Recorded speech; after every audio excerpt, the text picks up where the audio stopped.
materi selanjutnya yaitu toharo. Toharo itu apa sih? Pasti kalian tahu nggak toharo itu apa? Daripada menunggu lama, mending kita ikuti materi toharo berikut ini. Jangan sampai pindah channel ya. Assalamualaikum warahmatullahi wabarakatuh. Bismillahirrahmanirrahim. Alhamdulillahirabbil alamin wa bihi nasta'in ala umurid dunya waddin. Wassalatu wassalamu ala asyrafil anbiya'i wal mursalin sayyidina Muhammadin wa ala alihi wa sahbihi ajma'in. Amma ba'd. Anak-anak, saya minta satu hal. Dengarkan. Saya minta satu hal. Jangan bersuara. Ngantuk boleh tapi jangan bersuara.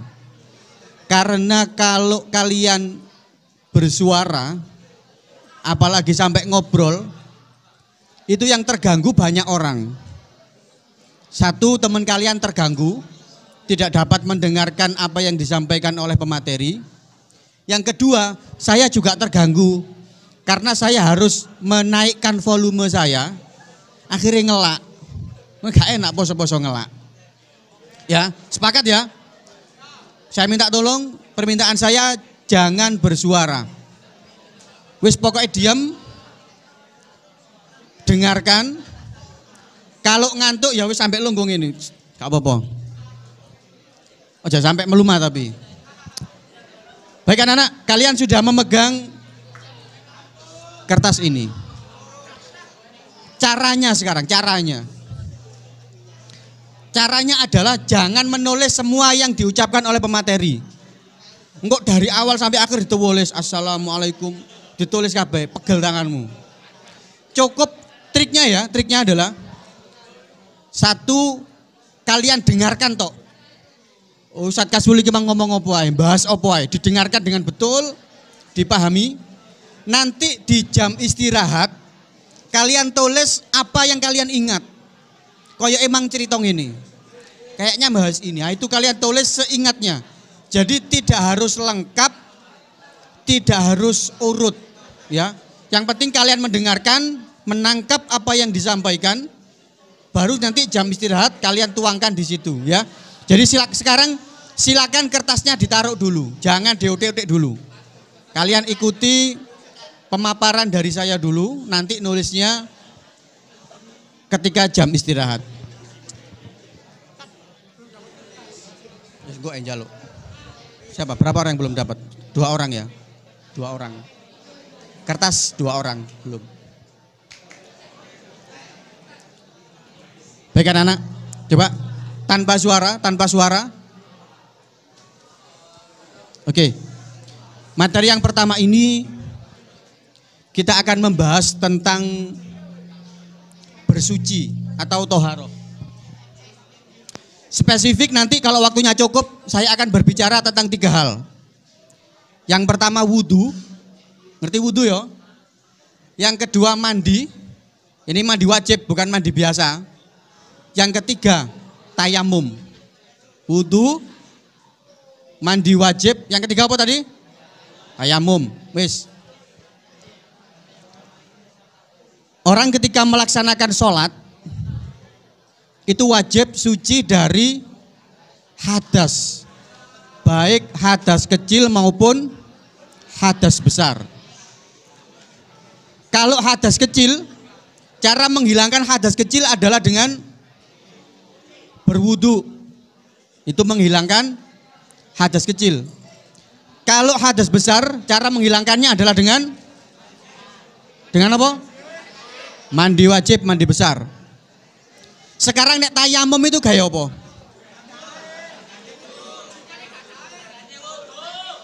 Tayamum itu untuk menghilangkan hadas kecil atau hadas besar? Salah kabeh. Tayamum itu hanya menggantikan sementara wudhu maupun mandi. Makanya nanti niatnya tayamum beda. Kalau wudhu kan niatnya begini. Nawaitul wudu'a li raf'il hadatsil asghori, untuk menghilangkan hadas kecil. Itu kalau wudu. Kalau mandi niatnya gimana? Gak tahu atus jono Pak Rek. Gimana niatnya?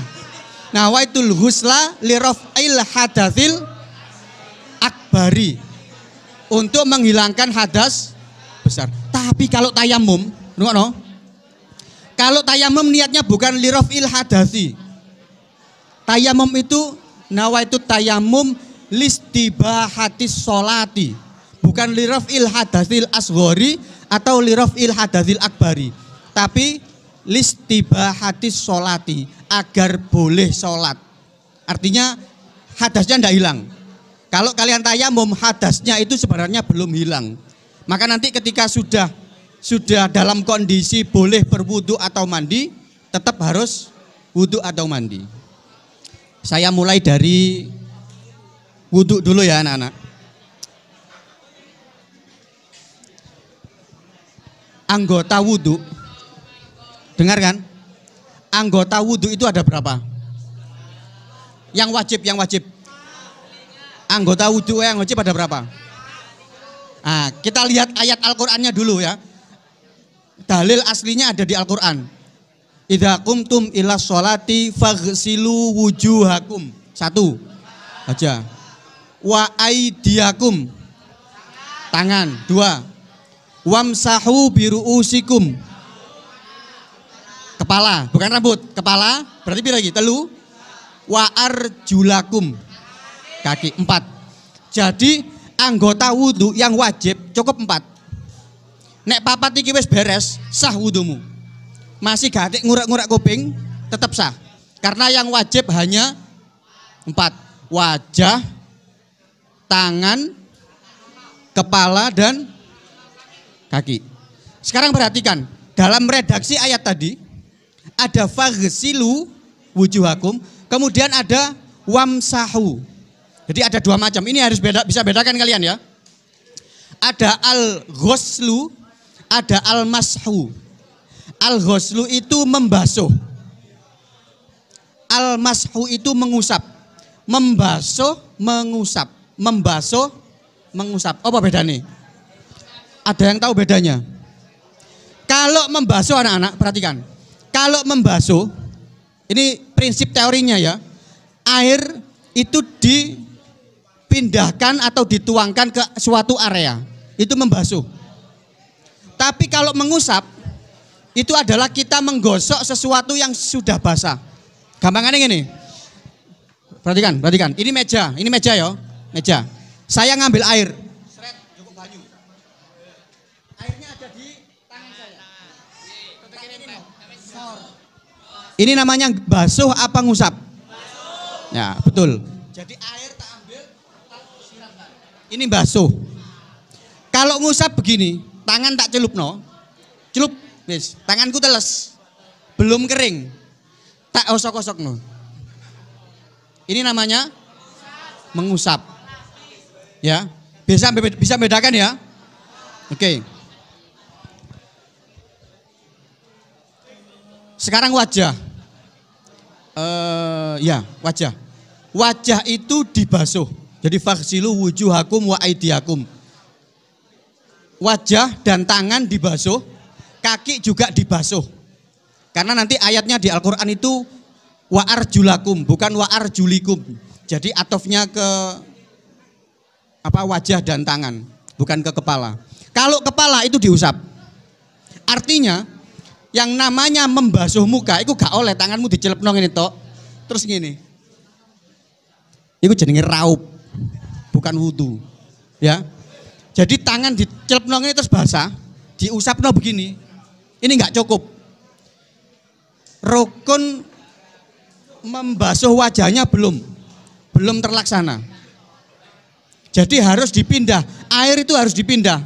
Ditampani begini, dipindah ke wajah. Biar enak, ket dukur. Nanti biar airnya mengalir ke bawah.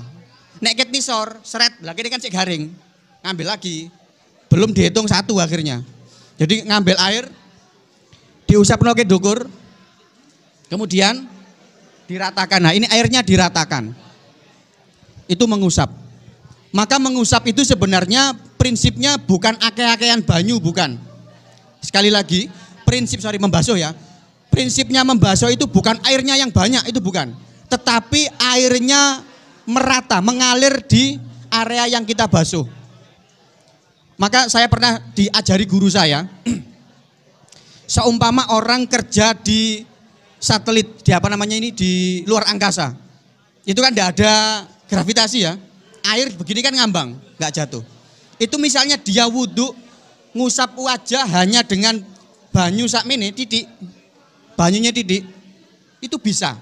Syaratnya adalah airnya harus nempel terus. Jadi air sak sendok ya, sak sendok diumbulno, kan di luar angkasa kan nggak jatuh, airnya ngambang. Terus templekno ndasmu ke ndukur gini, wajahmu gini, tek. Jangan lepas, airnya nggak boleh lepas, diratakno, nggak titik begini. Ini boleh, ini sah. Tapi kalau sampai airnya ini sempat terlepas dari wajah, nah ini mustakmal, nggak boleh dipakai lagi. Ya. Jadi meskipun airnya sak sendok, tapi kalau bisa merata seperti kasus di luar angkasa tadi, itu maka bisa dikatakan membasuh. Begitu juga dengan membasuh tangan, sama. Kaki juga sama. Kalau kepala itu mengusap. Artinya kalau kepala nggak usah jogok banyu ini digambior-bior. Ini justru makruh. Kenapa kok makruh? Karena israf, berlebih-lebihan. Ini makruh. Jogok banyu pakai digambior ini bio. Makruh. Yang bagus adalah cukup tangan kalian dibasahi, kemudian diusap ke kepala. Wis. Ini saya bahas membasuh dan ngusap. Ini saya belum membahas urut-urutannya wudhu. Ini saya baru membahas membasuh dan mengusap. Oke, sekarang furudul wudhu secara urut. Rukunnya wudhu secara urut. Kalau di kitab-kitab fikih istilahnya bukan rukun tapi furud. Berbeda dengan sholat. Kalau sholat arkanus sholat. Yang pertama itu adalah niat. Meskipun kalian niat ini wajib ya, ibadah apapun wajib niat. Kalau enggak niat maka tidak dianggap ibadah. Wudhu masih entek banyu sak galon, kalau enggak ada niat tetap enggak sah. Tetap enggak sah. Jadi harus niat. Kemudian ini yang mungkin kalian perlu pahami. Niat itu piye niat itu? Niatnya wudhu piye? Nawaitul wudhu'a li rafil hadatsil asghari fadilat. Oke. Sekarang perhatikan, ada dua hal. Dalam niat ini ada dua hal. Kalian perhatikan ini. Ada yang namanya niat, ada yang namanya talaffudun niyah. Niat itu di hati. Yang namanya niat itu di hati. Sedangkan yang kita ucapkan nawaitul wudhu'a itu belum niat, itu talaffud, mengucapkan niat. Kalau niat itu wajib anak-anak. Niat di hati itu wajib. Masih awakmu nawaitul wudhu'a tapi atine gak niat wudhu, tetap gak dianggap wudhu. Ya, niat itu di hati. Sedangkan talaffud itu yang diucapkan. Ini sunnah.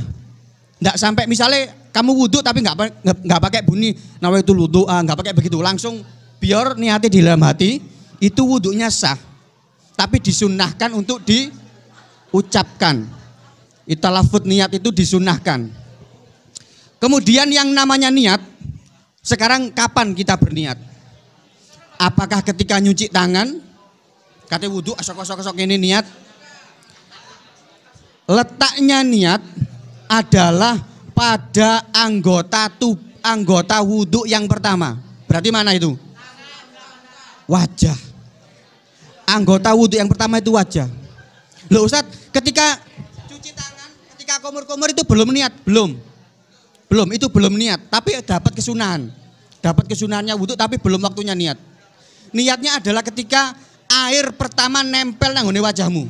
Itu niat. Di dalam hati ya. Ini bukan talaffuz. Kalau talaffuz boleh. Sebelum ambek cuci tangan, ambek muni bismillah, nawaitul wudhu'a itu boleh. Talaffuznya di awal boleh. Tapi niat di dalam hati hitungannya adalah ketika pertama kali air nempel di wajah. Mbok kena motor dhisik, mbok kena irung, pokoknya pertama kali itulah niat. Itu letaknya niat. Yang kedua, furudul wudhu yang kedua.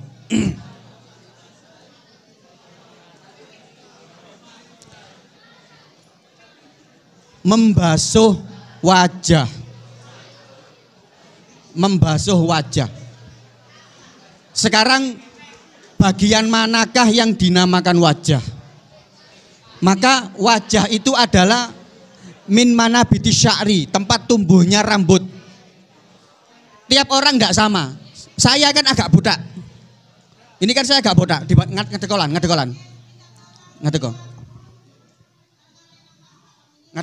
Ngadeprono. Oke, perhatikan dua orang ganteng yang berdiri ini. Wajah saya dan Alan, tempat tumbuhnya rambut sama enggak? Alan di depan sudah tumbuh rambutnya, saya agak ke belakang. Maka saya nggak boleh ikut-ikutan Alan, terus aku tak kene tok sing tak basuh. Nggak sah kalau saya. Rambut yang kayak saya harus dari sini dibasuhnya. Harus dari tumbuhnya rambut. Kalau Alan sini sudah cukup, nggak usah merwene, nggak usah. Kene tok cukup. Ini Alan, karena tempat tumbuhnya rambut beda. Begitu ya, wes lungguh. Tempat tumbuhnya rambut berarti dari sini, tiap-tiap orang nggak sama. Ke samping, kemudian pipi ini yang sering saya lihat sering ketinggalan. Pipi sini itu sering ketinggalan kering. Terus biar aman, wudu'e kalian kenakan sini semua sampai burine pipi. Pipi juga tiap orang nggak sama, ono sing nyempluk, ono sing wajahnya cilik macam-macam. Pokoknya sampai di sini, bawahnya telinga ini. Ada rahang ini loh, kelihatan ya? Kerasa, coba raimu cekelan dewe-dewe rek. Ada rahangnya. Nah, sampai rahang sini, dibasuhnya sampai rahang. Mas, sampai rahang sini. Kemudian, bagi yang punya brengos, ono sing brengos iki. Yang punya brengos dan jenggot, itu tidak cukup hanya dibasahi brengos itu, harus sak jero-jerone. Karena kalau airnya tidak mengenai bagian dalamnya brengos, berarti belum dianggap membasuh muka. Jadi harus jero-jerone kene dibasuh. Jenggot juga begitu, barangkali nanti ada yang jenggotnya kewetel, itu harus sampai jero-jerone. Ini, nek kalau saya kan tipis, alang ini kelewatan, kalau saya tipis, gini. Kemudian nanti kalau ada yang punya jambang, ngerti jambang ya? Brewok samping gitu loh. Ini juga harus sak jero-jerone dibasuh. Tidak cukup hanya atasnya toh. Harus sak jero-jerone. Sekarang ada pertanyaan bagus dari Putra. Ya, ngerti. Ustadz, kalau cambangnya sampai saweteng, cambangnya tebel gimana Ustadz? Sampai segini. Apakah harus dibasuh semua? Yang harus dibasuh adalah jambang yang sekiranya area muka. Sing pojok-pojok kene enggak harus dibasuh. Dadi nek jenggotmu dawa sakmene, ini enggak termasuk muka. Ini sudah murni jenggot. Jadi tidak masuk area muka. Yang jenggot yang termasuk area muka adalah sing nemplek nang kene iki. Selebihnya sampai 50 cm sakmene, ini enggak wajib dibasuh ketika membasuh muka. Ini nanti ada sunahnya sendiri membasuh jenggot. Yang pertama, yang kedua, sorry. Ini furudul wudhu yang kedua. Sekarang yang ketiga.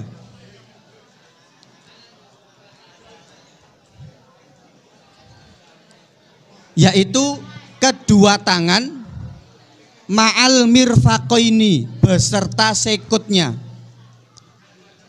Ada yang ilal mirfaqoini, ada yang ma'al mirfaqoini. Tapi kita ambil pendapat yang lebih hati-hati saja ya. Jadi dibasuh sampai sikut-sikutnya katut. Sebenarnya kalau ayat Al-Qur'annya itu kan waghsilu wujuhakum wa aydiyakum ilal marafiq. Ila, pakai ila. Kalau di Al-Qur'an itu pakai ilal marafiq. Artinya ketika sampai sini itu sudah sah. Itu kalau di Al-Qur'an. Tapi kita ambil pendapat yang lebih hati-hati, kita pakai pendapat yang ma'al mirfaqoini. Sak sikut-sikute kita basuh. Ini lebih hati-hati. Karena potensinya kalau dipasno garis, ini potensinya ada area yang mungkin akan kepleset, luput, tidak kita basuh. Jadi kita basuh sak sikut-sikute. Kalian sekolah itu kan pakai lengan panjang biasanya. Maka kalau sebelum wudhu diwengkes sak pol-pole sampai kelek. Ya, baju kalian wingkisen sampai kelek. Ojo sak menit toh. Karena kalau sak menit toh, itu potensinya air kena baju, kena siku, nggak kena apa namanya sikut. Wis wingisen sampai kelek. Sehingga nanti ketika membasuh itu kalian lebih gampang untuk membasuh area siku. Kemudian yang keempat adalah mengusap sebagian kepala. Ingat, sebagian kepala. Saya ulangi tak baleni, dengarkan. Halo, Mas yang belakang. Yang wajib adalah sebagian kepala. Artinya, nek ngomong sah-sahan ya, itu kalian pengen tok sawisan, sudah sah. Sak ndulit begini, seret, itu sudah sah. Sunnahnya itu adalah diusap keseluruhan kepala. Jadi dari depan,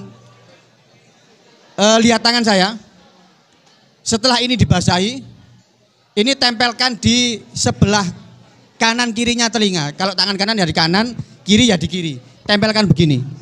Kemudian ini gosok dari depan ke belakang. Seret. Sampai belakang ke depan lagi. Seret. Ini satu basuhan. Tapi tangan dua ya. Tangan dua begini. Ini kalau ingin mendapatkan kesunahannya mengusap kepala. Jadi kanan kiri di sini telinga. Kemudian diusap mulai depan ke belakang. Sampai belakang. Ke depan lagi. Itu sunnahnya. Tapi kalau rodok ndablek, alah pokoknya sah Ustaz ngene tok. Nah, itu sudah boleh. Sudah sah. Sekarang pertanyaannya bagaimana kalau rambutnya gondrong? Gondrong sakmene. Apakah untuk mendapatkan kesunahan itu harus dikewepai kabeh Ustaz? Ndak. Kalian cukup begini saja. Ukurannya itu batok kepala, bukan rambut ya. Ketika kalian ngusap sudah sampai belakang ke depan itu sudah dapat kesunahan, meskipun rambut yang apa iki sing kiwir-kiwir di belakang ini nggak kena itu enggak masalah. Itu sudah mendapatkan kesunahannya mengusap keseluruhan rambut atau keseluruhan kepala. Yang keenam adalah oh iya kaki dorong. Terima kasih. Yang kelima adalah kaki. Ma'al ka'bain. Kaki sampai dengan mata kaki. Ini mata kaki. Ini harus ikut ke basuh ya. Kaki kanan dan kiri. Ya, ini ono mata kakinya. Ini harus dibasuh. Kemudian yang harus dihati-hati adalah bagian belakang. Bagian bawah. Iki nek kadang-kadang arek mek ngene tok. Serot. Lho kene ini sik garing, Cak. Belum sah. Harus dari belakangnya ini juga kita basuh. Kemudian sela-sela kaki ini juga potensi untuk tidak terbasuh. Makanya disunahkan, kalau pancian, disunahkan begini, ini tangan kalian sela-sela jarinya dibeginikan, biar semuanya rata. Itu yang kelima, membasuh kaki sampai dengan mata kaki. Yang keenam adalah tertib. Jadi harus urut mulai dari wajah, tangan. Kalau misalnya ketika kalian wudhu sudah sampai kepala mau ke kaki atau telinga, nggak sunah yo, telinga. Terus eling, kok sikutku sik garing. Saya baleni, perhatikan. Kita ngambil wajibnya dulu, nggak usah telinga wis, wajibnya dulu. Saya kasih simulasi. Kalian sudah basuh muka, basuh tangan, basuh kepala. Ngusap kepala, tinggal basuh kaki. Pas kate basuh kaki, delok, loh kok sikutku sik garing. Kan baleni toh? Baleni tangan. Setelah baleni tangan, jangan langsung kaki, diurut lagi, tangan, kepala lagi. Bukan berarti, oh ndasku wis mari kok, kepalaku wis mari, pokoknya iki tangan mari yo langsung sikil, ndak begitu. Itu namanya ndak tertib, ndak urut. Jadi harus urut. Begitu mau basuh kaki, didelok tangannya mangkok belum beres, maka diulangi dari tangan, tidak langsung ke kaki tapi ke kepala dulu, kepala baru kaki. Itu tertib.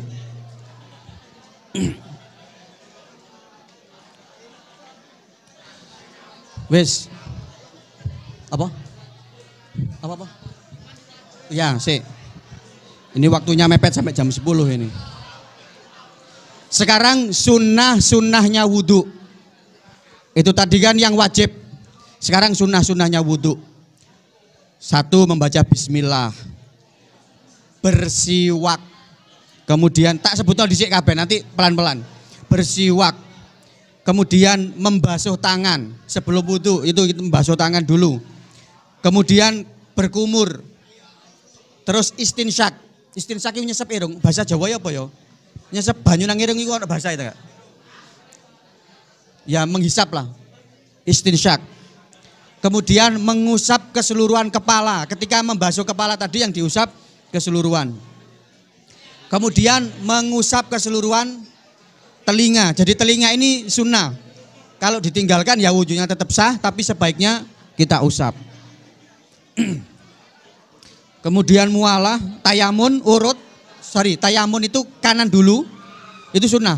Jadi kalian boleh, rodok ndablek didik, wudhu tangan kiri dulu. Mari taran kiri, tangan kanan, itu sah. Tapi tidak dapat kesunahan. Sunnahnya adalah kanan dulu.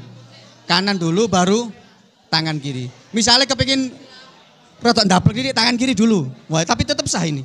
Tidak boleh dibilang tidak sah, tidak boleh. Ini tetap sah meskipun tangan kiri dulu. Sunnahnya kanan dulu. Kemudian menggosok area yang dibasuh. Kemudian taslits atau 3 kali. Ngusap wajah 3 kali, basuh wajah 3 kali, basuh tangan 3 kali dan seterusnya. Masing-masing bagian itu kita lakukan 3 kali, itu sunnah.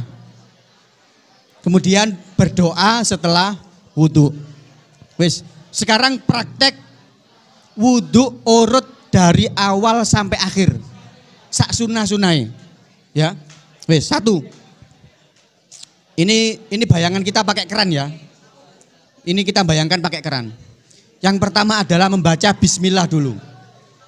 Membaca bismillah, kemudian membasuh kedua telapak tangan. Telapak tangannya dibersihkan dulu. Setelah itu bersiwak. Ini yang enggak pernah, saya aja hampir enggak pernah. Kalau enggak punya siwak pakai tangan, ogok-ogok pakai tangan gini. Kalau ada siwak yang gawe kayu siwak. Kemudian setelah itu berkumur 3 kali.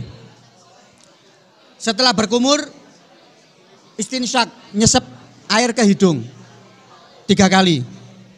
Baru kemudian, awas ini, baru kemudian kalian membasuh muka sambil niat.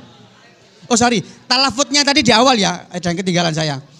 Talafut niat atau melafalkan niat tadi di awal boleh, ketika membasuh tangan itu boleh. Kemudian saya loncati ke membasuh muka, itu ketika air pertama nempel di wajah, hati kalian kerentek. Saya niat wudhu untuk menghilangkan hadas kecil karena Allah. Jadi sambil airnya dibasuhkan ini hatinya sambil ngomong seperti itu. Seret begitu. 3 kali. Keseluruhan wajah. Ambil lagi. 2, ambil lagi 3. Kemudian tangan kanan dulu. Tayamun, kita mendahulukan yang kanan. Kanan dulu kita basuh. Dari ujung tangan kemudian ke tangkainya sampai dengan ke siku 3 kali. Kemudian tangan kiri juga sama 3 kali. Setelah itu kepala. Telapak tangan kalian dibasahi. Setelah basah seperti yang saya praktekkan tadi, diusap keseluruhannya begini. Sampai belakang, balik lagi ke depan, dapat 1. Lagi, tangan dibasahi lagi. Kedua, dan sampai ketiga. Kemudian sekarang letaknya sunnah mengusap telinga itu adalah setelah mengusap kepala. Ya, jadi mengusap telinga itu sunnah mengusap telinga itu letaknya adalah setelah mengusap kepala. Jadi tangan dibasahi, kemudian telunjuk tangan tempelno ke dalam sini. Bentuk begini ya. Tempelkan ke dalam begini. Kemudian jempol ini ngusap bagian belakang bawah naik ke atas sampai ke depan. Setelah sampai depan, jempolmu mandek, ganti driji-mu sing ngurek-ngurek. Semua sela-sela ini di kuping itu ada bentuk itu ya, ono rengget-rengget. Ini baru diratakan ke sini. Wis, satu. Lagi. Nek bareng enggak apa-apa Ustaz, kanan kiri boleh. Kanan kiri dilakoni bareng gini boleh. Cuman kesunahannya kan tayamun. Kanan dulu baru kiri. Jadi kanan dulu 3 kali. Baru kemudian kiri sama. Sogrok begini 3 kali. Kemudian setelah itu membasuh kedua kaki sampai dengan mata kaki, diratakan dengan tangan, dibantu meratakannya dengan tangan. Sela-sela kakinya diogrok-ogrok, disela-selai semuanya begini. Yes, itu adalah praktek wudhu. Praktek wudhu baik furudnya maupun sunnah-sunnahnya kita urutkan tadi. Oke. Sekarang apa saja yang membatalkan wudhu?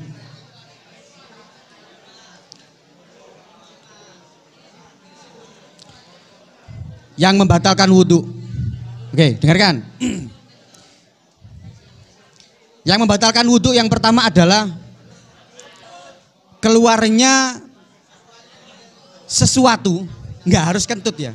Keluarnya sesuatu dari 2 jalan. 2 jalan itu yang dimaksud adalah jalan depan, manukmu itu, dan jalan belakang. Jalan depan dan jalan belakang. Keluarnya sesuatu.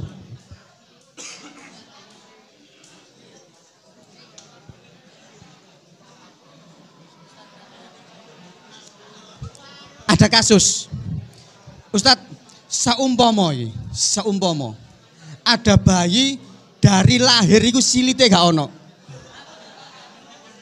Oke, jalan 2 tadi mana? Jalan 2 tadi. Depan dan belakang. Silit dan manuk gampang ngono yo. Ada bayi yang sejak lahir gak duwe silit. Tapi ada lubang di sininya, Ustadz. Apa sih? Kasus ini. Ada lubang di sininya. Nah, biasanya anak ini sejak bayi sampai besar ikut ngesing teko kene. Jadi bukan dari belakang, dari sini. Nah, kira-kira ini batal apa enggak kalau keluar kentut dari sini? Kenapa? Ya, jadi pada kasus seperti ini, organ-organ tubuh yang sekiranya merupakan badal atau ganti dari organ tubuh aslinya, maka dianggap sebagai organ itu. Jadi kayak tadi ya, keluar kotoran, ngising teko pinggir gini. Ini kan perut, bukan silit ini kan perut. Metu teleke teko kene. Karena secara orisinil dari lahir itu fungsinya perut sebelah kanan ini adalah sebagai silit. Maaf ini saya ngomongnya kasar biar spesifik, biar ilmiah ya. Maka itu dianggap penggantinya, dianggap dubur.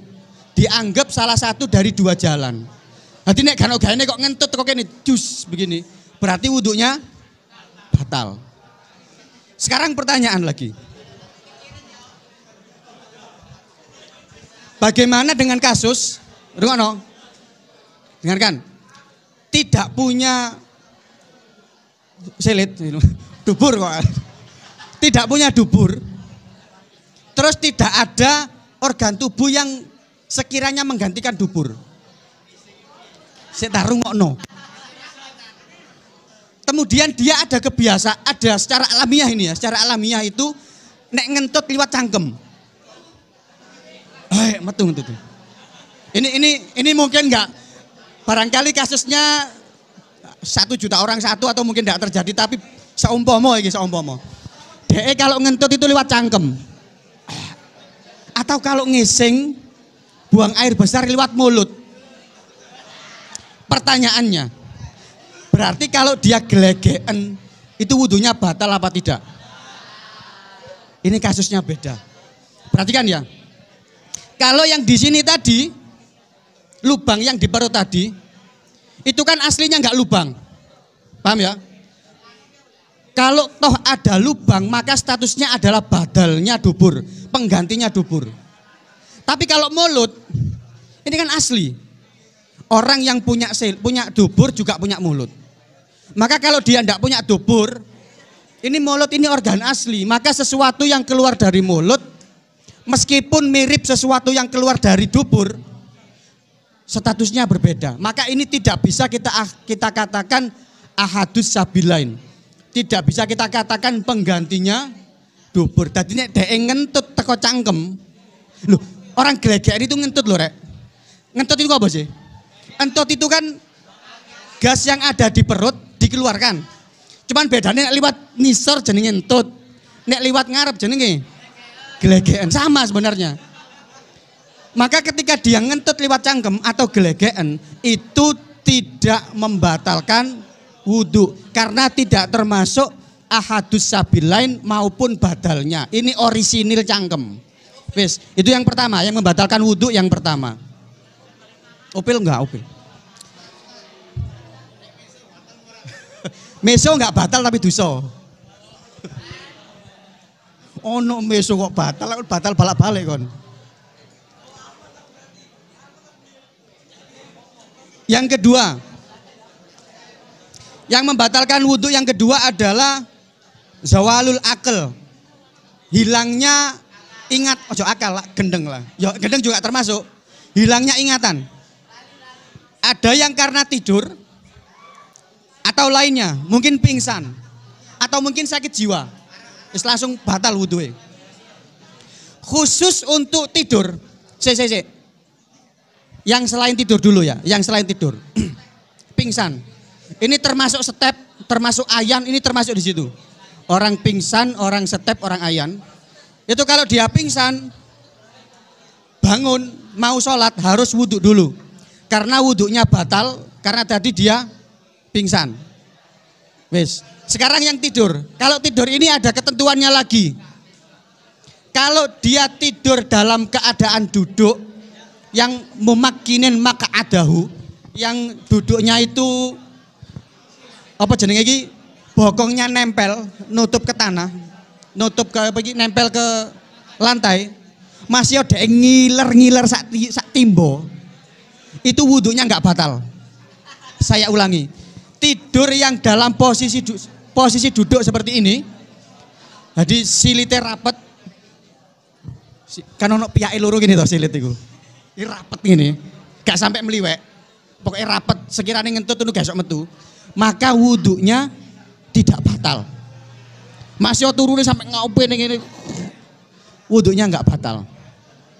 Tapi kalau misalnya miring begini terus keturun, karena ini duburnya tidak nempel, tidak nutup, tidak memakin, maka wudhunya batal. Masih turunnya mek 2 menit, turun ini 2 menit, ngipi mek duwilu, tapi turu bukan liar-liar ya, turu temenan, 2 menit batal. Yang satunya tadi masih turu 3 jam, nek posisi ini gak batal, masih turu 3 jam. Wis, itu yang membatalkan wudhu yang kedua. Yang membatalkan wudhu yang ketiga sekarang, bersentuhannya 2 kulit, laki-laki dan perempuan yang sudah besar dan ajnabiyah, syaratnya akeh iki. Kemudian min ghairi khailin, tidak ada penghalangnya. Wes syaratnya 3 berarti. Bersentuhannya kulit laki-laki dan perempuan, 1 harus sudah besar. Kamu ini sudah besar. Bukan balik. Ingat, ukurannya bukan balik tapi sudah besar. Kemudian yang kedua, ajnabiyah. Ajnabiyah itu orang yang boleh kita nikahi. Kalau yang ini, enggak begitu. Tuh jelas noy. Ya wis. Koncomu sak kelas. Duduk adik, duduk ibumu, koncomu sak kelas, wedok. Itu kalau nyenggol kulitnya, kulit manapun ya, kulit manapun, straight begini. 1. Apa namanya? Sudah besar, SMP wis gede, masih durung balik. Meskipun ada yang belum balik, saya yakin umur segini sudah bisa jatuh cinta. Maka itu sudah besar. Kriterianya bukan balik tapi besar. Satu sudah wis gede, wis podo kelas wolune. Yang kedua ajnabiyah. Koncone tadi bukan siapa-siapanya, bukan adiknya, bukan mbaknya, bukan ibunya, bukan bebeknya. Bukan mbaknya. Pokoknya bukan mahramnya.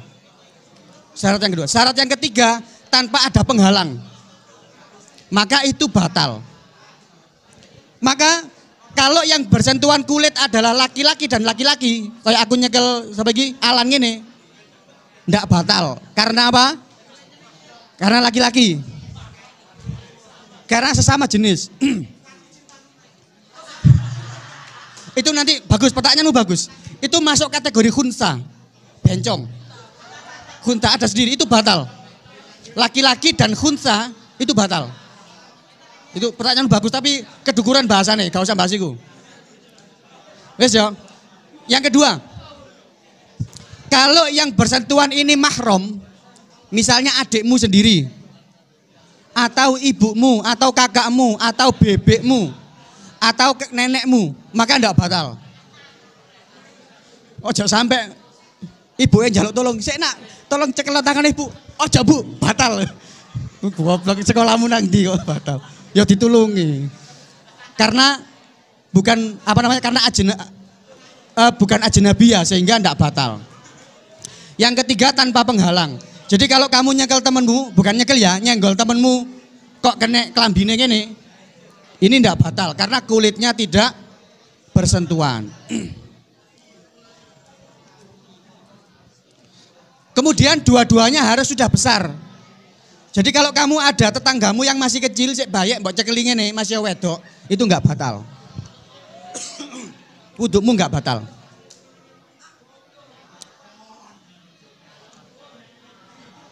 Kemudian harus hidup. Gini, enggak, kasusnya begini. Sering kejadian di kampung-kampung, yang mati perempuan, dimandikan itu kan disucikan, kan sudah suci dari, sudah mau dikubur. Kemudian diangkat oleh orang laki-laki yang bukan mahram, terus nyenggol.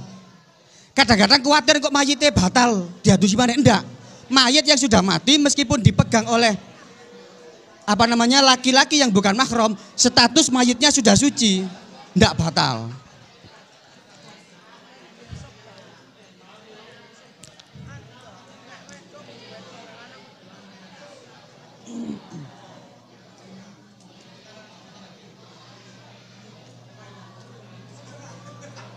Yes, saya loncati. Sekarang yang keempat yang membatalkan wudhu,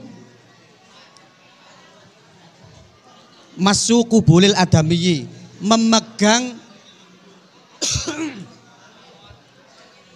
ngelak aku rek.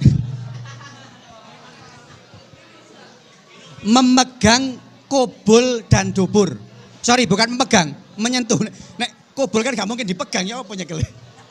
Menyentuh. Ngerti kubul ya? Kubul itu kelamin yang depan. Itu kubul pakai kof. Kalau dubur itu kelamin yang belakang. Nah, menyentuh kelamin manusia, awas, menyentuh kelamin manusia itu membatalkan. Wes, sekarang ukurannya mana? Yang dimaksud kelamin ukurannya mana? Ini agak jorok, tapi harus saya sampaikan. Awas, perhatikan. Ini agak jorok, tapi harus saya sampaikan.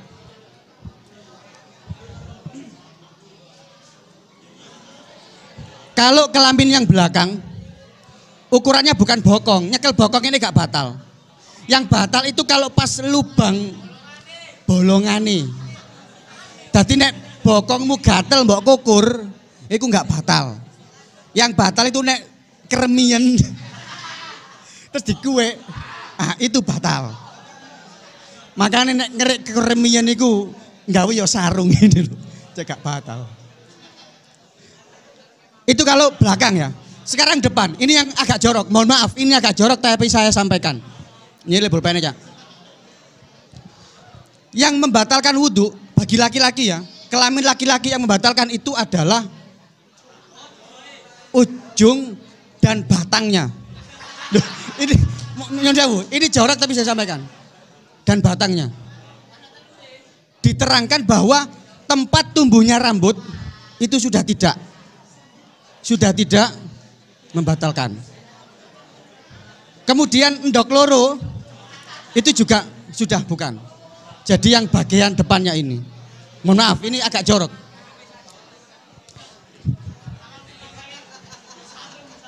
Oh ya enggak batal. Yang batal itu kalau bersentuhan kulit dan kulit. Kalau awakmu ngukur manukmu ambek kak sarung ini, itu enggak batal karena tidak langsung bersentuhan.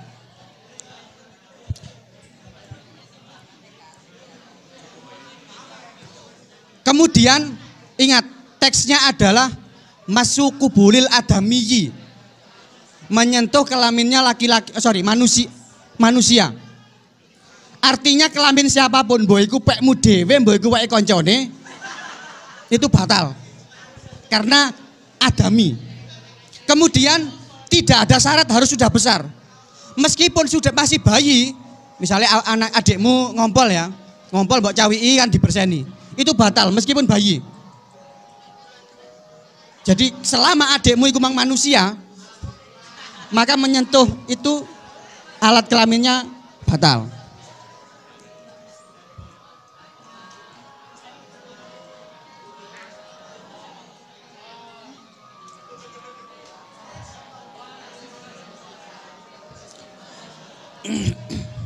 Wes. Itu yang membatalkan wudhu. Jame katen teh. Wis, tak cepet-cepet no. Oke, sekarang mandi. Kita pindah ke mandi.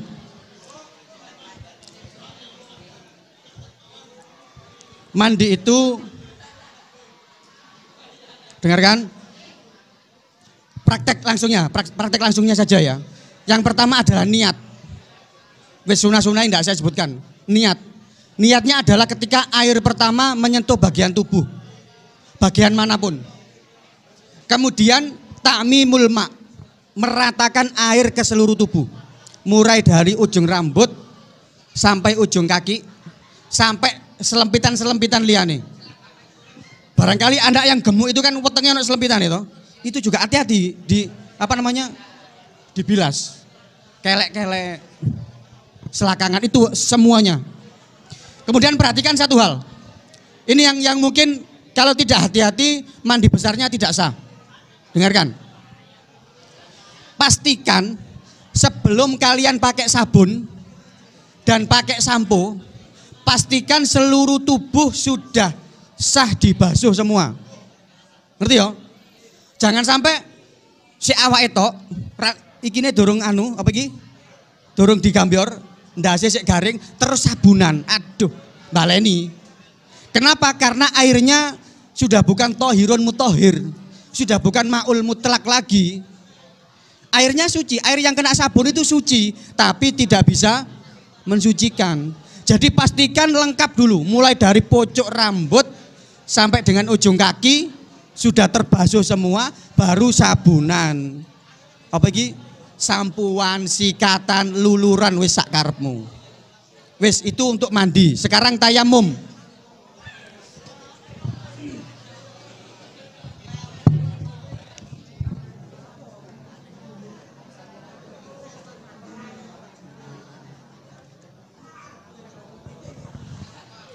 Tayamum, anggota tayamum itu ada berapa? Pira? Apa ya? Papat? Enggak apa-apa, barangkali ada ilmu baru. Wajah terus satu, tangan terus kaki, kepala. Itu jenenge raup ya. Dengarkan. Barangkali suatu saat kalian ada pada situasi perlu untuk tayamum. Karena ini jarang kita lakukan sehingga mungkin lupa. Anggota tayamum itu mek loro. Cuma 2. Yaitu wajah dan kedua tangan. Wis. Sekarang prakteknya anak-anak. Prakteknya. Pertama tangan, saya langsung praktek ya, enggak ke teori. Pertama tangan itu tempelkan ke debu. Debunya harus suci dan harus murni debu, gak oleh campuran semen, campuran kapur gak oleh. Harus murni debu. Tangan ditempelkan ke debu. Kemudian kadang-kadang kan nempel wake. Iku aja diraupno ngene. Ditiup atau yang kedua dikentrok. Sekali lagi, dikurangi. Ini kan kadang-kadang nempelnya banyak. Boleh ditiup pelan, aja get-get kok ilang kabeh. Pelan atau dikentrok.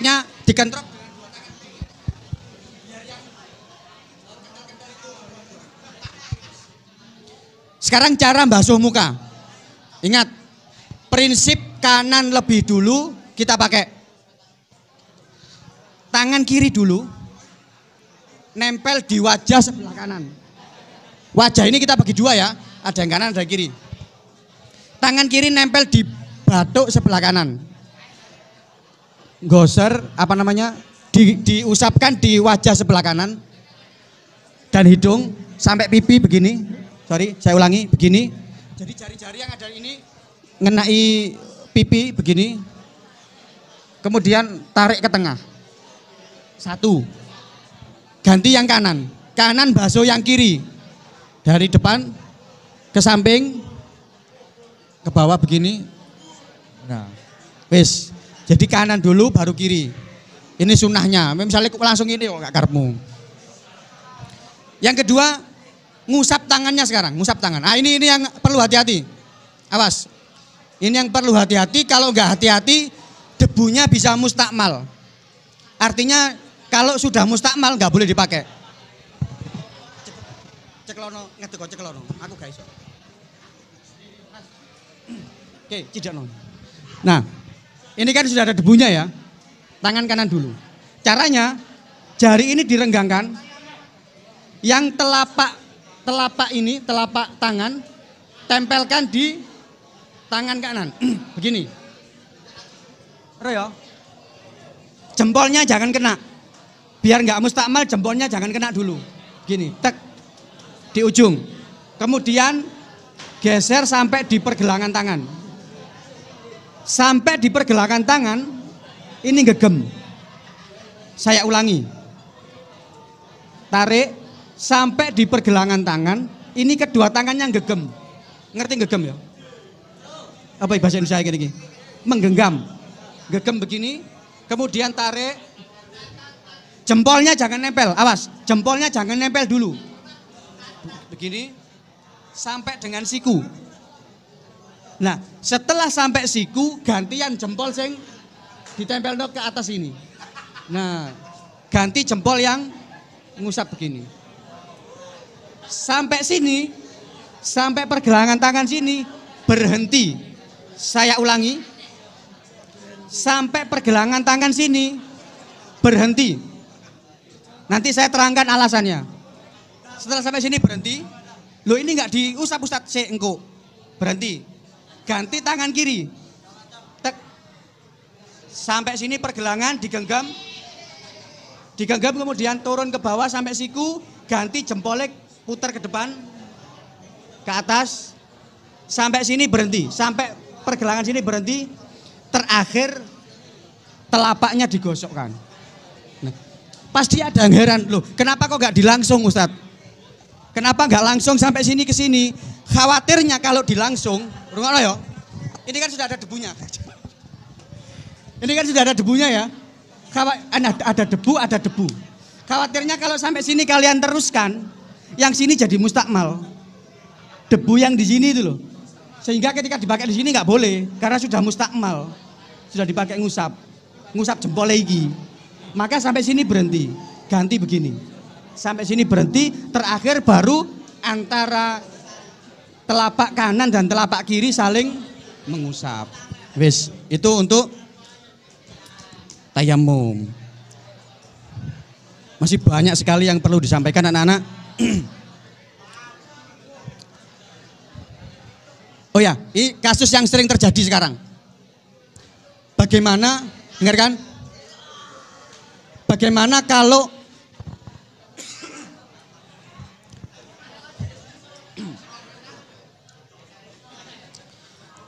ada perban? Awas. Bagaimana kalau anggota tubuh kita ini diperban dan tidak boleh kena air? Halo, dengarkan. Misalnya ya, misalnya.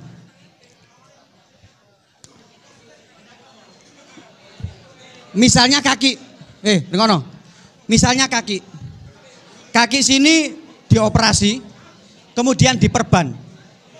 Nggak boleh kena air. Nggak boleh kena air. Maka jangan buru-buru tayamum langsung. Perhatikan, Mas, sawat-sawatan. Saya kasih contoh lagi, misalnya kaki. Ini kan anggota wudhu ya, tapi bukan anggota tayamum. Ada perbannya. Nggak boleh kena air. Itu jangan buru-buru langsung tayamum. Caranya adalah kalian wudhu dulu biasa. Wudhu biasa, jangkep. Tapi nanti gilirannya kaki, ketika area yang tidak boleh kena air, cukup diusap, bukan dibasuh, diusap titik unai. Wes. Setelah selesai wudhu, kalian tayamum. Jadi 2 kali. Wudhu, lanjut tayamum. Tayamum ini bukan untuk menggantikan wudhunya, tetapi untuk menggantikan area wudhu yang tidak boleh terkena air. Ini kita badali dengan tayamum. Sekali lagi ya, kalau ada area yang tidak boleh kena air, jangan langsung tayamum toh. Tapi wudhu seperti biasa. Kemudian pas area yang tidak boleh kena tidak boleh kena air tadi, diusap dengan air sedikit. Yang penting nggak sampai ngerembes ke kulit. Kemudian setelah wudhu, kita badali area yang tidak kena air tadi dengan tayamum. Bisa dipahami ya? Pikan anak, kalau dikembangkan materi bersuci saja, ini kalau dikembangkan bisa sampai berjam-jam. Tapi karena waktunya mepet, hanya pokok-pokoknya saja yang berusaha untuk saya sampaikan. Yang penting pesan saya satu, dengarkan. Pesan saya satu. Mulai detik ini, halo dengarkan Mas. Mulai detik ini usahakan wudhu kalian sempurna. Sekali lagi, usahakan wudhu kalian sempurna. Tidak hanya fardunya saja, tetapi sak sunnah-sunnah. Khususnya ketika akan sholat. Karena sholat itu adalah peristiwa yang spesial dengan Allah. Khusus sholat, usahakan wudhunya sempurna sak sunnah-sunnah. Kalau selain sholat, mau belajar, mau baca Quran, mungkin boleh, cukup hanya fardunya saja. Tetapi khusus untuk sholat fardu, usahakan sak sunnah-sunnah. Mulai dari berkumur, bersiwak, istinsyak dan mengusap seluruh rambut dan semuanya, usahakan sempurna. Karena itu nanti pasti akan dinilai lebih oleh Allah Subhanahu wa taala. Mudah-mudahan bisa bermanfaat. Saya akhiri. Wassalamualaikum warahmatullahi wabarakatuh.